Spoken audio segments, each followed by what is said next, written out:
હરેશભાઈ હમણાં જે વાત કરી, હું અહીંયા સાહિત્યના સંશોધન કરનારા વિદ્યાર્થીઓ હાજર છે એને પણ ધ્યાનમાં રાખું છું. તો કાચા સૂતરને તાંતણે તરત જ મને યાદ આવી રઘુવીર ચૌધરીની કે એવી કૃતિઓ પરિણામ સ્વરૂપ લખાય. પણ સાહિત્ય કૃતિની શરતે હંમેશા કામ કરે, એ પણ યાદ રાખવાનું. ગાંધીએ જેટલા સત્યાગ્રહ કર્યા એ મોટે ભાગે બધે નહોતા પહોંચ્યા, આખા દેશમાં નહોતા પહોંચ્યા. પણ મીઠાનો સત્યાગ્રહ એક એવો હતો કે જેનો પ્રભાવ આખા દેશે ઝીલ્યો. બહાર તો ખરું જ, પણ પેલું પ્રાંતવાર જે રહી જતું હતું કે બારડોલીને બધા અભિનંદન આપે પણ ગામડાઓની પ્રજા સુધી એનો પ્રભાવ ન પહોંચે. ઉદાસ નસ્લે નામની નવલકથા જે છે એની અંદર મીઠાનો સત્યાગ્રહ ગાંધી કરવાના છે અને આ તારીખે એ મીઠું પકવવાના છે, ઉપાડવાના છે. તો એ દિવસે આનો જે વિસ્તાર છે એ છેક ઉત્તર પ્રદેશના ઉપલા ભાગનો વિસ્તાર છે. ત્યાંના ગામડાના લોકો એક મોટું વાસણ લઈ અને મીઠું પકવવા બેઠા છે. મીઠું કેવી રીતે પાકે એ નથી ખબર, કારણ કે દરિયા કિનારો નથી ત્યાં. પણ ગાંધીએ કહ્યું છે મીઠું પકવવાનું, એટલે આપણે મીઠું પકવવાનું છે. આ જ વસ્તુ તમને ફણીશ્વરનાથ રેણુની માયલા આંચલમાં પણ દેખાશે. ત્યાં આગળ પણ પ્રજા મીઠું પકવવા બેઠી છે. અને માયલા આંચલ તો તમને એ હદે દેખાડે કે જે દિવસે ગાંધીની હત્યા થાય એ દિવસે આ તો સાવ નાનું અમસ્તું મેરીગંજ ગામડું છે, સાવ નાનું. પ્રજા ધ્રુસકે ને ધ્રુસકે રડી રહી છે. આ ગામડિયા બધા કોઈ પૂછે છે કે રોતા ક્યું હે? કે ગંધિયા મર ગયા. તુને સુના નહીં, ગાંધિયા મર ગયા એમ. અને નિર્દોષ એટલી છે આ પ્રજા કે એક ગામડિયો બીજા ગામડિયાને કહે છે, આમ કહે ને કે એક પ્રધાનમંત્રી મરી જાય તો બીજો પ્રધાનમંત્રી આવે, तो कि एक ही तो सुनने वाला था गांधिया, वो गया. तुझे पता है कि गांधिया के बदले में सरकार किसको रखने वाली है? आ हदे निर्दोष प्रजा. ફણીશ્વરનાથ રેણુની મહિલા આંચલમાં ગીતો બહુ છે. તો આ પ્રજા ગાંધીના અને જવાહરના અને સુભાષના ત્રણ નેતા અને રાજેન્દ્ર બાબુ એ તો એમના પોતાના જ હતા. તો આ પ્રજા એના ગીતો ગાય છે. ક્યારેક એ મૈથિલી મિશ્રિત બિહારી ની અંદર ગવાયેલા ગીતો જો તમારે વાંચવા હોય તો ક્યારેક મહિલા આંચલ ખોલજો, એની અંદર આ બધા ગીતો છે. મીઠાનો સત્યાગ્રહ જેવી રીતે કાલે કોઈકે કહ્યું કે ગોળમેજી પરિષદની અંદર જતા ગાંધીને સોનલબેને જ કહેલું કે ખબર હતી કે એ નિષ્ફળ જવાના છે. તો મેઘાણીએ છેલ્લો કટોરો ઝેરનો એ ગાયું અને ગાંધીએ કહ્યું કે મારા મનમાં જે કંઈ અનુભવતો હતો એ બિલકુલ બરાબર રીતે મેઘાણીની આ કવિતામાં છે. તો કાલે દાંડીની વાત થઈ. 79 માણસ લઈ અને નીકળેલો 78 સાથે પોતે 79મો શુક્લકડી માણસ, હાથમાં એક લાકડી. એ માણસને એક ગુજરાતનો કવિ કેવી રીતે મૂકે છે એની વાત. નામ નહીં કહું, પણ હું ઈચ્છું કે વિદ્યાર્થી કે પાણી વગર ગાડી નહીં ચાલે.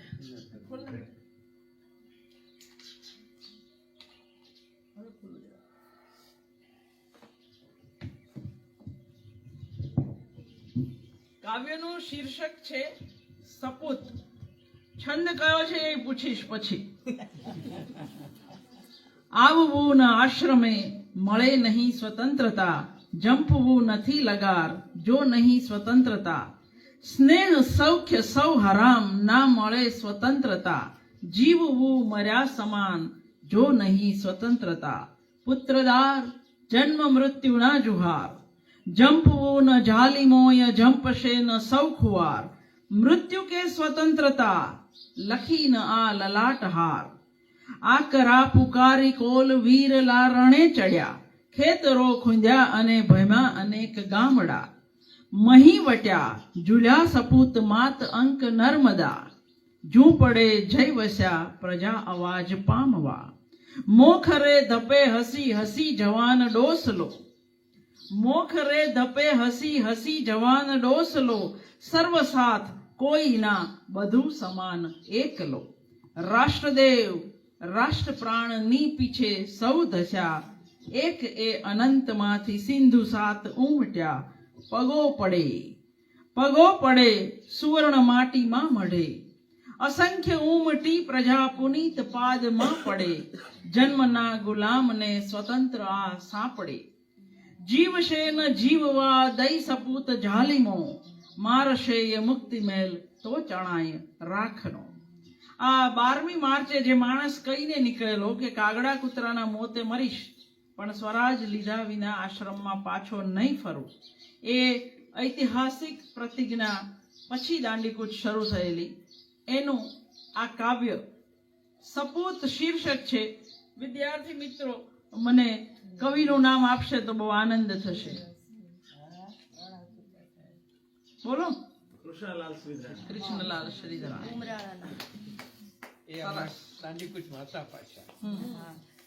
હવે સાહિત્યની અંદર બે પ્રકારે તમે ગાંધીનો પ્રભાવ જોઈ શકો. એક તો હિમાંશીબેને કહ્યું એ પ્રમાણે કે ગાંધી ભાવનાનો પ્રભાવ, અને બીજો ગાંધી સીધા ગાંધીની સાથે સંકળાયેલી ઘટનાઓ સીધી સંકળાયેલી હોય, અને ત્રીજો ગાંધીના સત્યાગ્રહો નિમિત્તે જે લોકો જેલવાસમાં રહ્યા અને જેલની અંદર સર્જાયેલું સાહિત્ય, જે ઉમાશંકર જોશીનું પણ ઘણી બધી વાર્તાઓ અને નાટકો, સાપના ભારાતો ખાસ કરીને એ જેલની અંદર જ લખાયા છે.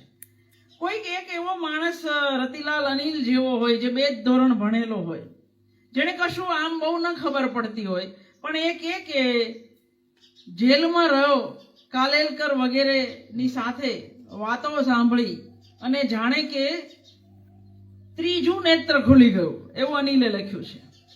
અને 2 ધોરણ ભણેલો આ માણસ પછી જે વાંચે, જે વિચારે, જે લખે, કે પછીથી દિલ્હી સાહિત્ય અકાદમીનો એને પુરસ્કાર પણ મળે એવું લખે.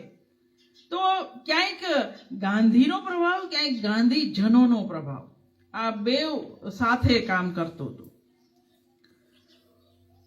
કેટલાક વિદ્યાર્થીઓને પીએચડી કરવું હોય એટલે થોડીક એવી કૃતિઓ ગુજરાતીની, ગ્રામલક્ષ્મી, રવ દેસાઈની, ત્યાં આગળ અશ્વિનના જે વિચારો છે એમાં સીધા ગાંધીના વિચારો છે. ભલે કૃતિ અથવા તો પાત્ર એકેય ગાંધીના વિચારને આત્મસાત ન કરી શકતા હોય એવા દેખાય, પણ ગાંધી વિચાર તો છે જ. ઝેર તો પીધા જાણી જાણી, અહીં ગાંધીજી પાત્ર તરીકે હાજર છે. પણ ગાંધી વિશે દર્શકને જેટલું પણ કહેવું છે એ બધું અચ્યુત દ્વારા કેવડાવી દીધું છે. અચ્યુત એનું પાત્ર છે.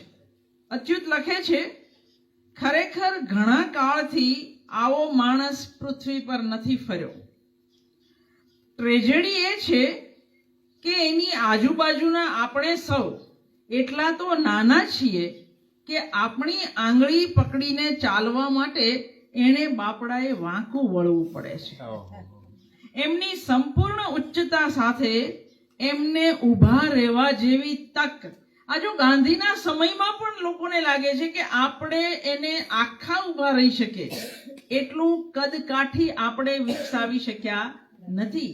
એટલે ગાંધીએ દરેક વખતે આપણા સુધી પહોંચવા માટે એની ઊંચાઈથી વાંકા વળવું પડે છે. ત્રીજો ભાગ ઝેર તો પીધાનો, એની અંદર 42નો સત્યાગ્રહ, હિન્દ છોડો, એમાં રોહિણી જેલમાં જવાની વાત કરે છે. સત્યાગ્રહી તરીકે જેલમાં ધીમુ અને વિભાનો, જયંતિ દલાલની નવલકથા, એનો ધીમુ પણ ગયો છે. સત્યાગ્રહ અને જેલ એ દિવ્ય ચક્ષુમાં પણ છે. રવ દેસાઈ, ગાંધી ભાવના, આદર્શ, આ બધું જ છે. આ નવલકથાઓ ભલે સીધી સત્યાગ્રહ સાથે ન સંકળાતી હોય, પણ અહીં ક્યાંક ને ક્યાંક જેલમાં જવાની ઘટના, અસહકારનું આંદોલન, લાઠીઓ ખાવી, આ બધું જ છે.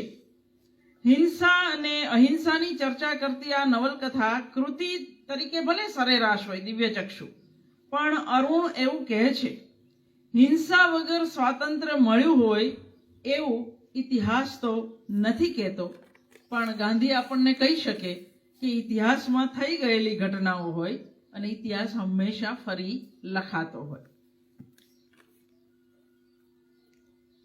દિવ્યચક્ષુમાં અસ્પૃશ્યતાના પ્રશ્નની અને ગ્રામોદ્ધારની વાત પણ છે.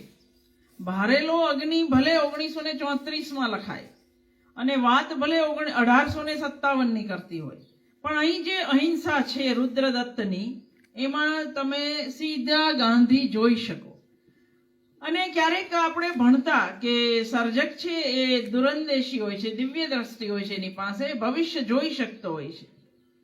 તો જે લોકોએ રુદ્રદત્તની હત્યા ગોળીથી, નવલકથા 1934માં લખાય છે, અને એક બાજુ લ્યુસી અને બીજી બાજુ કલ્યાણી, આ બેઉના ખભે ઢળી પડતા રુદ્રદત્ત એ જુઓ તો આભા અને મનુના ખભે પછીથી 48ની સાલમાં ઢળી પડતા ગાંધીને તમે જોઈ શકો.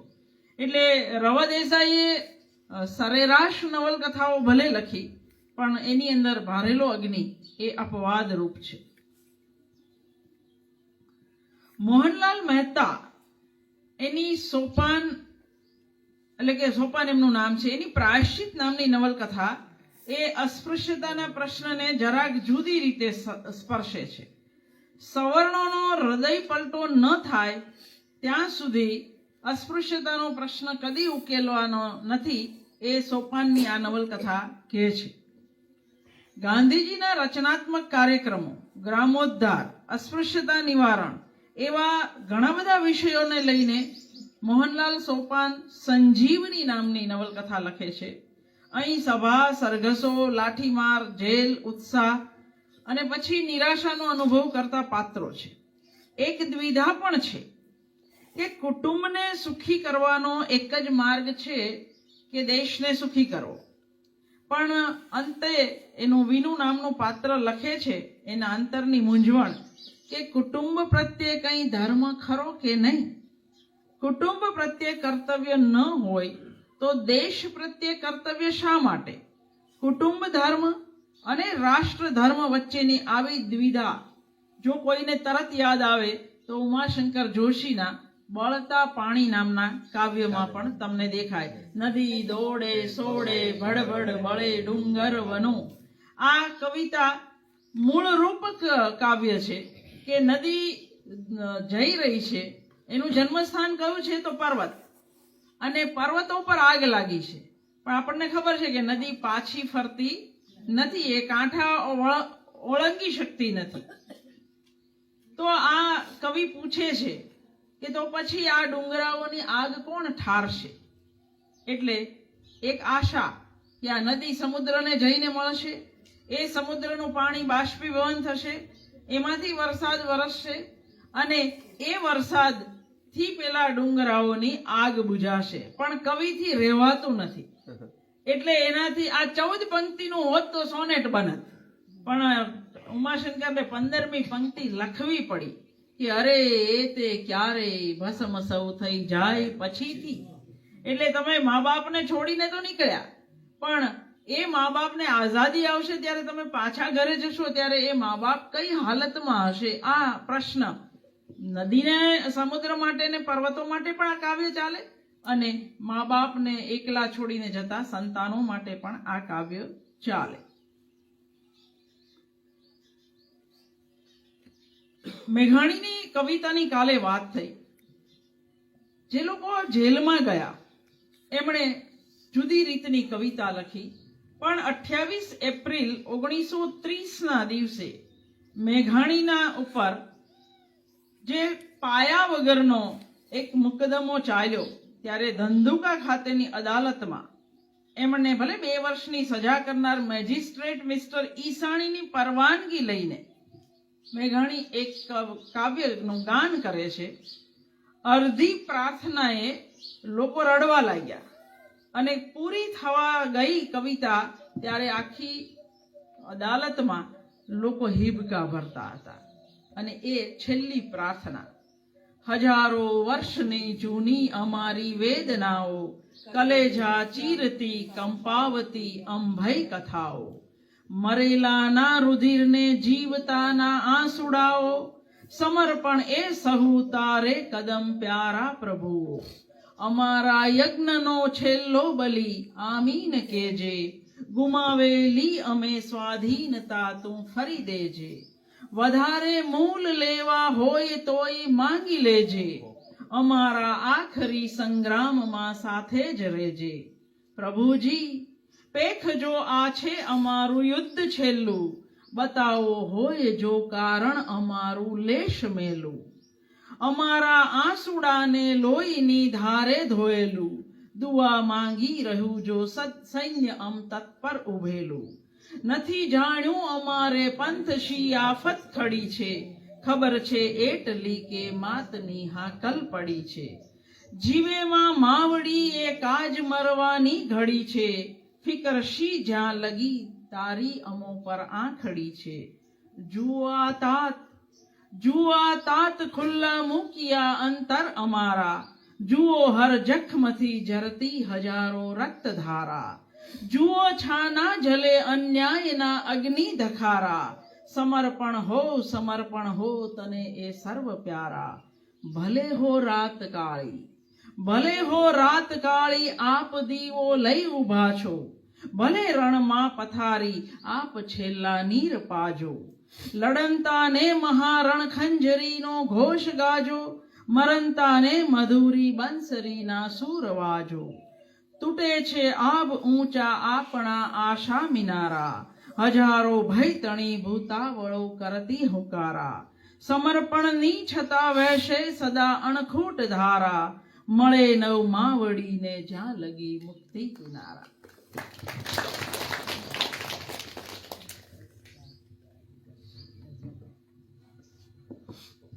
એવું નહીં માનતા કે હું વધારે બોલું છું. મને 1-1.5 કલાક આજ બોલવાનું આમણે સોંપેલું એટલે લેસન કરેલું. મેઘાણીની બીજી એક કવિતાની વાત કરતા પહેલા વચ્ચે મેઘાણીની એક બહુ સરસ વાર્તા, ગાંધી કેવો સીધો પ્રભાવ પાડી શકતા હતા. અનંતની બહેન વાર્તા. એની અંદર ભદ્રા નામની છોકરી જે કદી સાસરે નથી ગઈ અને સમાચાર આવે છે ઘરે કે એનો વર મરી ગયો છે, એટલે હવે ભદ્રાએ ખૂણો પાળવા જવાનું છે સાસરે. અને આ ખૂણો પાળવો એ કેવો તો કારમો હતો, એ જેને સમજવું એને મેઘાણીની લાડકો રંડાપો વાર્તા વાંચવી કે ખૂણો પાળવો એ કેટલી વિશે સો થાય. ભદ્રાને એક આશા છે કે મારો ભાઈ જે છે એ ગાંધીના સત્યાગ્રહમાં જોડાયેલો છે, ભણેલો છે, અને એ તો મારી ભેર તાણશે જ. એ મને સાસરે નહીં જવા દે, એવા ત્રાસમાંથી મને નહીં ગુજરવા દે.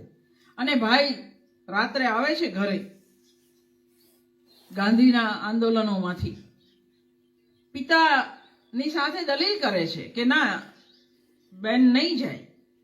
શા માટે જાય? હવે તો જમાનો બદલી ગયો છે અને એ વર સાથે કદી રહી જ નથી, તો ખૂણો પાળવા શા માટે જશે? પણ પિતા કહે છે કે નાતમાં રહેવું હોય ને તો આ બધું કરવું પડે, અને જો તું નાત મારો જઈશ તો કન્યા નહીં મળે, એટલું યાદ રાખજે. અને ગાંધીનું બધું જ આંદોલન ને બધા જ આદર્શો હવા થઈ ગયા એટલી જ વારમાં, કન્યા નહીં મળે એટલી જ વાતમાં. અને અનંત પણ પિતાની બાજુ થઈ જાય છે કે ભદ્રા તારે જવું પડશે. એટલે વહેલા સવારે દીકરીને સાસરાવાળા લેવા આવવાના છે.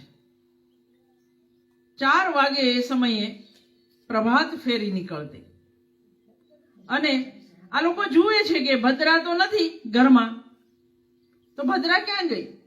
એ પ્રભાત ફેરીમાં જોડાઈ ગઈ અને બધાને જેલમાં નાખેલા. એટલે બાપ દીકરો જ્યારે એને જેલમાં મળવા જાય, ભદ્રાને વાંભ એક લાંબો ચોટલો હતો. બાપ દીકરાને એ ચોટલો કાપીને જેલના સળિયાના બહાર હાથ લંબાવીને કહે છે કે લ્યો આને ખૂણો પાળવા મોકલી આપજો.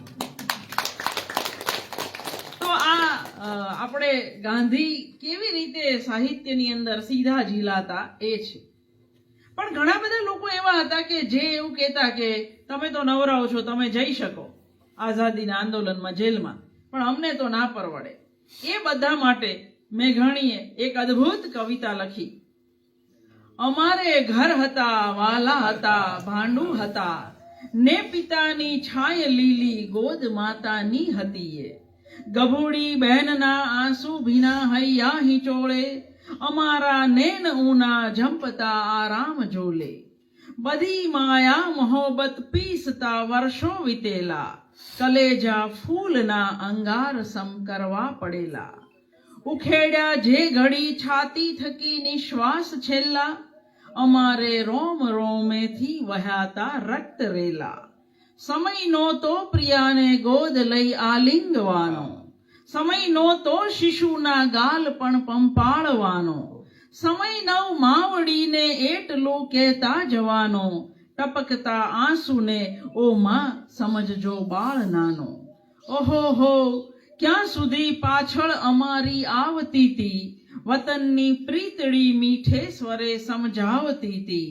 ગળામાં હાથ નાખી ગાલ રાતા ચૂમતી તી, વળો પાછા વદીને વ્યર્થ વલવલતી જતી તી. બિરાદર નવ જવા અમરાહથી છો દૂર રેજે, અમોને પંથ ભૂલેલા ભલે તું માની લેજે. કદી જો હમદિલી આવે ભલે નાદાન કેજે, બિચારા કૈશના લાખો ભલે ધિક્કાર દેજે. ઓ દોસ્તો દર ગુજર દેજો દીવાના બાંધવોને, સબૂરી ક્યાંય દીઠી છે કલેજે આશકોને. દિલે શું શું જલે દેખાડીએ દિલ આહ કોને, અમારી બેવકૂફી એ કદી સંભાળશો ને.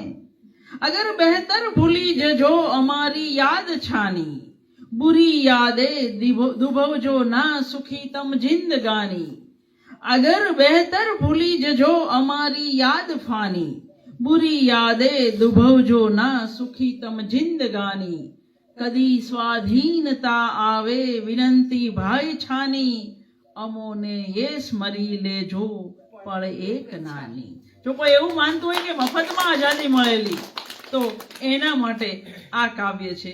અને છેલ્લો એક પ્રકાર જેની અંદર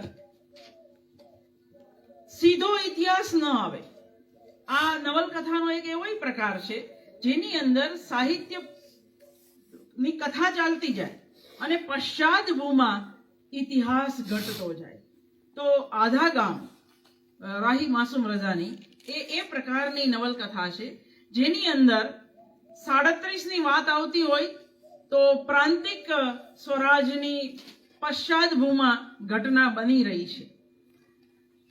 લીગના ધમપછાડા વધતા જાય તો ગામની અંદર જે ગંગોલી નામનું ગામ છે એની અંદર મુસ્લિમ લીગના બધા જે બાશિંદાઓ હોય એ કહેવા આવે છે કે હવે આપણે આપણું પાકિસ્તાન લેવું જ પડે, કારણ કે છૂટકો નથી.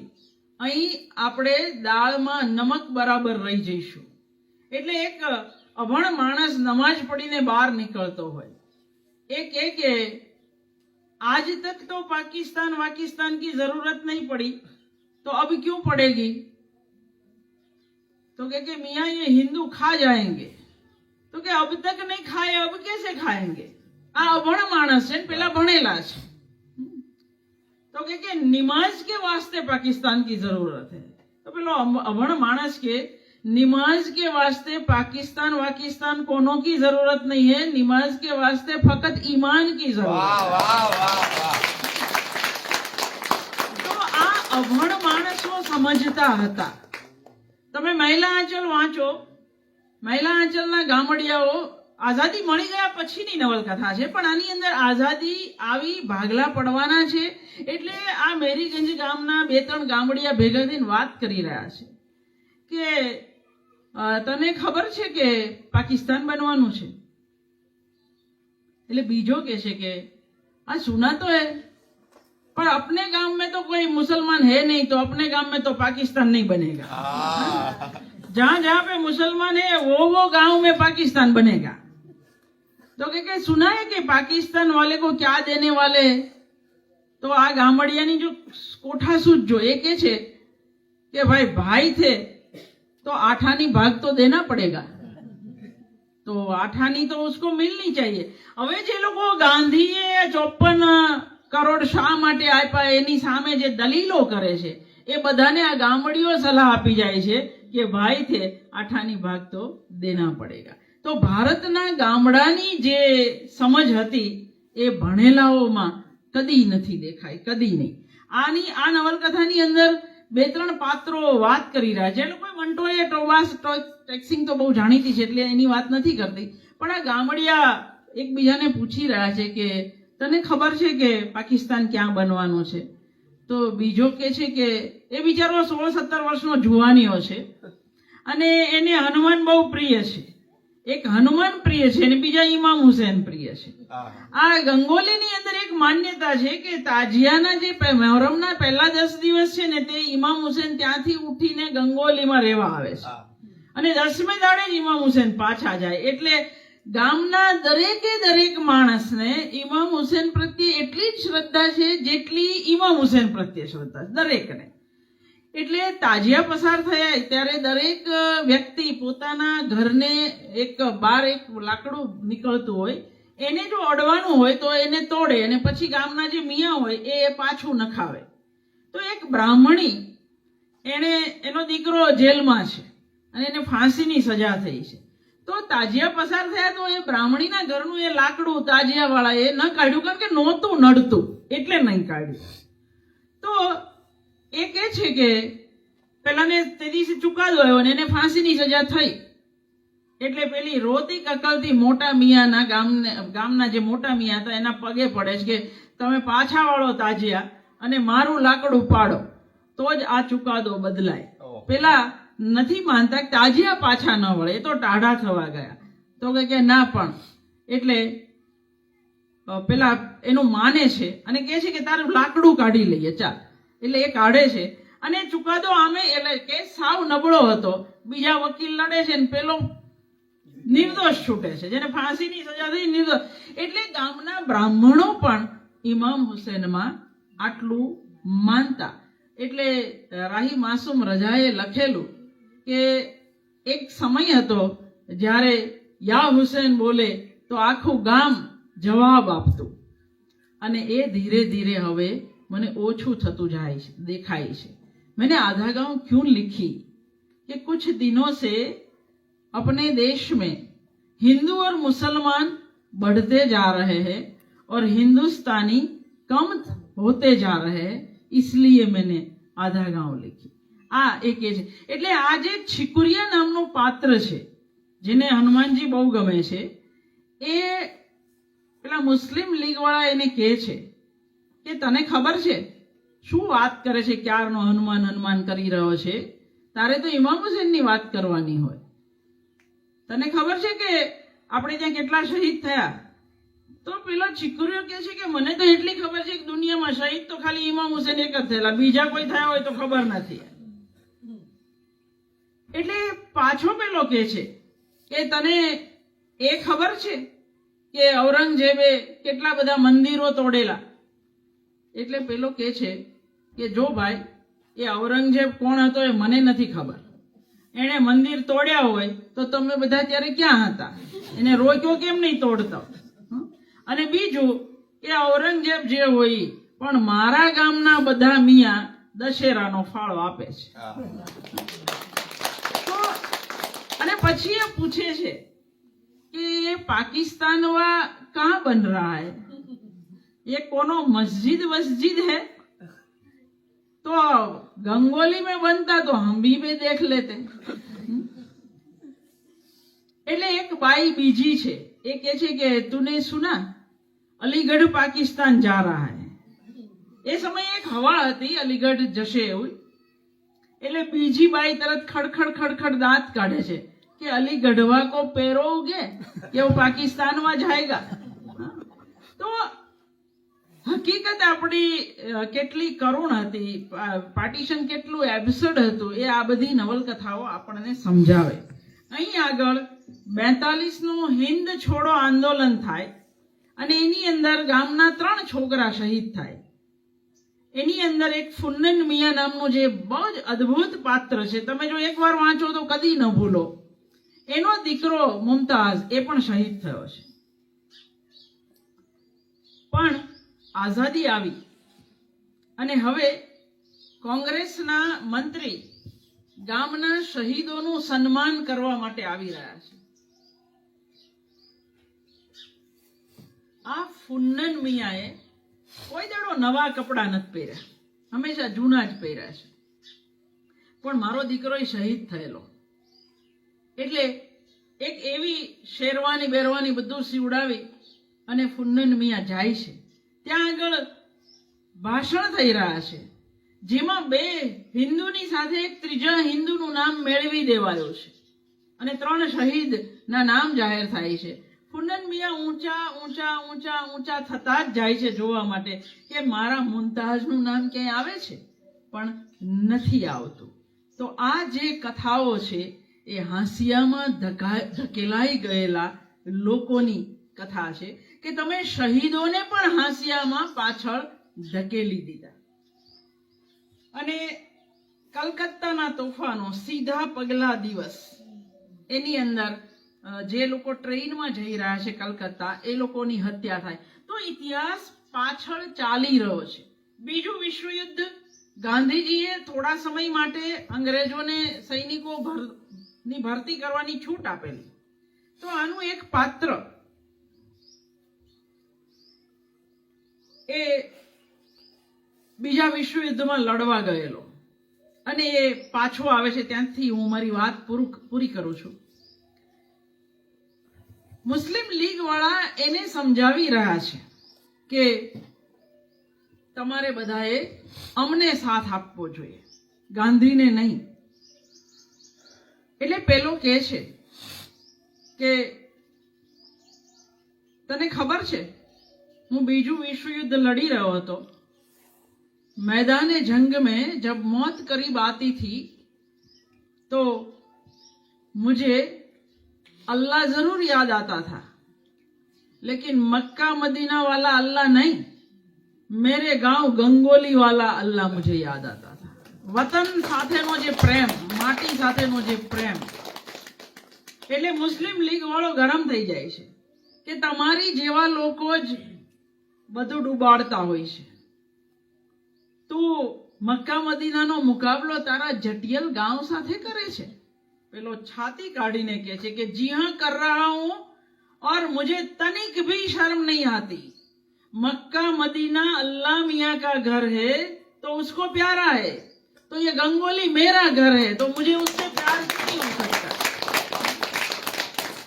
એટલે આ બધી નવલકથાઓ એ આપણને એક વસ્તુ સમજાવે છે કે માટીથી, વતનથી, મિત્રોથી આટલો બધો પ્રેમ કરનારી પ્રજા પાકિસ્તાન શા માટે ગઈ અને શા માટે પાકિસ્તાન માંગ્યું. હકીકતે ગામડાના કોઈ લોકો આની સાથે સંકળાયેલા નહોતા. એ તમે ટ્રેન ટુ પાકિસ્તાન વાંચો ખુશવંતસિંહની, એટલે કે મનોમાજરા હોય, આનું ગંગોલી હોય કે ઇન્તિઝાર હુસેનનું રૂપનગર હોય, કોઈ જગ્યાએ ગામના લોકોએ ક્યારેય પાકિસ્તાન માંગ્યું નહોતું. પાકિસ્તાન એક હવા હતી, માત્ર હવા. અને જેને પણ આ હવા કેવી અદ્ભુત હતી એ વાંચવું હોય તો ઇન્તિઝાર હુસેનની એક વાર્તા વણલખી વીર ગાથા નામે મેં એનો અનુવાદ કરેલો, એન અનરિટન એપિક નામે અંગ્રેજીમાં એ અનુવાદિત થયેલી છે કે કેટલી હદે ઉત્તર પ્રદેશના લોકોએ જે ઝંડા લઈ લઈને, લીલા ઝંડા લઈ લઈને રાડો પાડી કે લેકે રહેંગે પાકિસ્તાન, એ બધા અહીંયા જ રહ્યા કાયમી ધોરણે. અને જે સિંધના લોકોએ, જે લાહોર પંજાબના લોકોએ કદી પણ, તમે સિંધના લોકોને પૂછો, તમે લાહોરના લોકોને પૂછો કે તમારા નેતા કોણ હતા, તો એમના નેતા ગાંધી, જવાહર, સરદાર અને રાજેન્દ્ર બાબુ ક્રિપલાની, આટલા જ નેતાને લોકો ઓળખતા હતા. અને આની અંદર તો ફુન્નન મિયા એક જવાબ આપે છે. પેલો કે છે કે જીના, તમારો ગાંધી તો બધે રોજ રસ્તે રખડતો હોય છે और हमारे जिन्ना तो किसी को मिलते नहीं है. तो पेलो के तेरे जिन्ना भी किसी को नहीं मिलते, अल्लाह मियाँ भी किसी को नहीं मिलते, तो हम अल्लाह मियाँ को वोट देंगे, तेरे जिन्ना को क्यों देंगे? तो आ जे समझ हती कि नहीं મળતા तो कई नहीं। आ साहित्य मैं लगभग 20 થી 25 નવલકથાઓ એવી વાંચી જ્યાં આગળ કોઈ કરતા કોઈ ગામડાવાળાને પાકિસ્તાન એટલે શું એ ખબર નહોતી। કોઈ કરતા કોઈ ગામની અંદર હિન્દુ મુસ્લિમ એકબીજા સાથે લડતા હોય એવું ક્યાંય નહોતું, ક્યાંય કોઈ જગ્યાએ। અને આમાંની એકેય કૃતિ આદર્શવાદી નથી। પ્રેમચંદનું ગામડું બિલકુલ આદર્શવાદી હતું, પણ ફણીશ્વરનાથ રેણુનું મહિલા આંચલ બિલકુલ આદર્શવાદી નથી। તો આ કૃતિઓ આપણને એવું કહે છે, અને માત્ર આ કૃતિઓ કહે છે એવું નથી। સુમંત મહેતાની આત્મકથાની અંદર એક પ્રસંગ છે।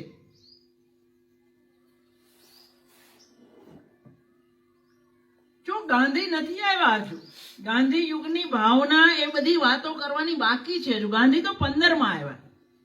સુમંત મહેતાએ 1912 માં એક વાક્ય લખ્યું છે કે મને એક એવો સમાજ, એવું ગામ સ્થાપવું છે જ્યાં આગળ કોઈ ધર્મ ન હોય, કોઈ હિન્દુ, કોઈ મુસ્લિમ, કોઈ પારસી, કોઈ ખ્રિસ્તી, જ્યાં આગળ બધા માત્ર મનુષ્ય હોય એવો એક સમાજ સ્થાપવો છે। તો આપણને 1912 માં લખાયેલા વાક્ય સાથે એવું કહેવાનું મન થાય કે એવો એક સમાજ સ્થપાય તો આપણે ત્યાં રહેવા જઈએ, બહુ જરૂર છે અત્યારે। સુમંત મહેતા ડાક્ટર હતા, પરદેશથી ભણીને આવેલા હતા, અને હજી ગાંધી નથી આવ્યા એ યાદ રાખો કે ગાંધીની વાત હજુ શરૂ પણ નથી થઈ। અને સુમંત મહેતા વડોદરાના મહારાજા સયાજીરાવ ગાયકવાડના ડાક્ટર હતા, એ કાલે મેં કહેલું।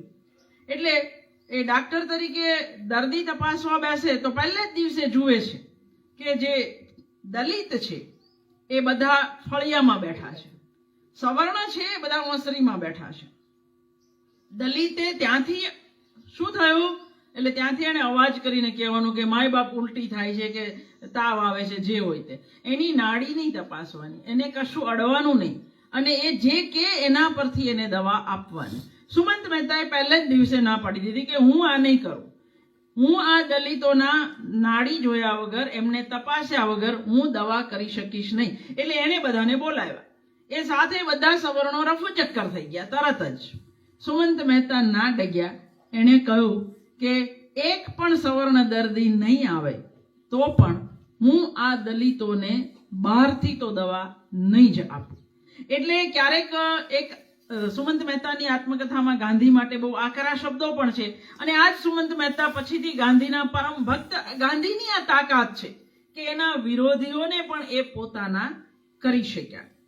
તો આટલી વાત અત્યારે પછી હું મિનળબેનને આપું, એમને જે નવલકથાઓ યાદ આવતી હોય તો, વચ્ચે મને કશું યાદ આવશે તો પાછી આવીશ।